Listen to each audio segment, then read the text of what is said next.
നമുക്കിന്ന് പ്രോഡക്റ്റ് കണ്ടുപിടിക്കാൻ ഒരു ജാപ്പനീസ് മെത്തേഡ് യൂസ് ചെയ്യാം.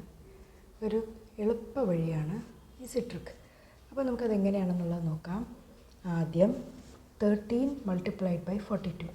അപ്പോൾ ആദ്യത്തെ നമ്പറിനെ നമുക്ക് ഹൊറിസോണ്ടലായിട്ട് റെപ്രസെൻ്റ് ചെയ്യാം. 1 3 എന്ന് പറയുന്നതിന് 1 2 3.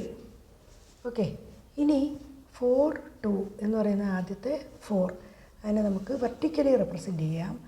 1 2 3 4. ഇനി അടുത്തത് 2, ദാറ്റ് ഈസ് 1 2.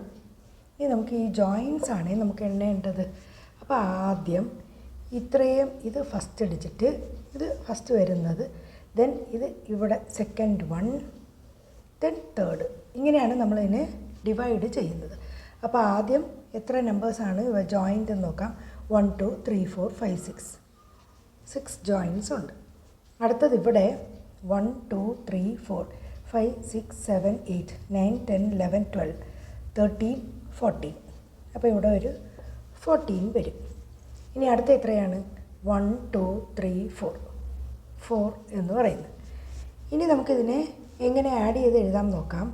ആദ്യത്തെ ഡിജിറ്റ് യൂണിറ്റ് ഡിജിറ്റ് 6, 14ൻ്റെ 4 എഴുതുന്നു. ബാലൻസ് അതായത് റിമൈൻഡർ 1, ഈ റിമൈൻഡർ ഇവിടത്തെ കൂടെ ആഡ് ചെയ്ത് കൊടുക്കുന്നു. 546. ഇതായിരിക്കും നമ്മുടെ ആൻസർ. അപ്പോൾ എങ്ങനെയാണ് നമ്മൾ ചെയ്യുന്നത്? ആദ്യത്തെ ഈ 1 3 എന്ന് പറയുന്നതിനെ നമ്മൾ ഹൊറിസോണ്ടലി റെപ്രസെൻ്റ് ചെയ്യുന്നു. ദെൻ 4 2 എന്ന് പറയുന്ന നമ്പറിനെ നമ്മൾ വെർട്ടിക്കലി റെപ്രസെൻ്റ് ചെയ്യുന്നു. എന്നിട്ട് നമ്മളിവയെ ആഡ് ചെയ്യുന്നു. ഈ ജോയിൻസ് ആണ് നമ്മളിവിടെ കൗണ്ട് ചെയ്യുന്നത്. അപ്പോൾ ഇവിടെ എത്രയാണ്? 1 2 3 4 5 6. ഇവിടെ എത്രയാണ്? ഇതാണ് നമ്മൾ ആഡ് ചെയ്യുന്നത്. ഇതും കൂടി ആഡ് ചെയ്യുന്നു. 14 കിട്ടി, ഇവിടുത്തെ 4 കിട്ടി. അപ്പോൾ ഇത് കറക്റ്റ് ആണോ എന്നുള്ളത് നമുക്ക് മൾട്ടിപ്ലൈ ചെയ്ത് നോക്കാം. 13 മൾട്ടിപ്ലൈഡ് ബൈ 42. അപ്പോൾ ഇത് നമുക്ക് വേറെ ഈസി മെത്തേഡ്സ് ഉണ്ടല്ലോ. 3 × 2 6, 1 × 4 4, 3 × 2 6 എന്ന് എഴുതുമ്പോഴത്തേക്ക് ഇവിടെ ഒരു ഡിജിറ്റ് കൂടെ വേണം. പിന്നെ എന്താണ്? 1 × 2 2 പ്ലസ് 3 × 4 12, 12 പ്ലസ് 2 ദാറ്റ് ഈസ് 14. അപ്പോൾ എത്ര കിട്ടി നമുക്ക്? 4 5 546 അല്ലേ നമുക്ക് കിട്ടിയത്. അപ്പോൾ ഇതൊരു ഈസി മെത്തേഡാണ്. നമുക്ക് പ്രോഡക്റ്റ് കണ്ടുപിടിക്കാൻ ഇങ്ങനെ ജസ്റ്റ് ആഡ് ചെയ്ത് ചെയ്യാൻ പറ്റും.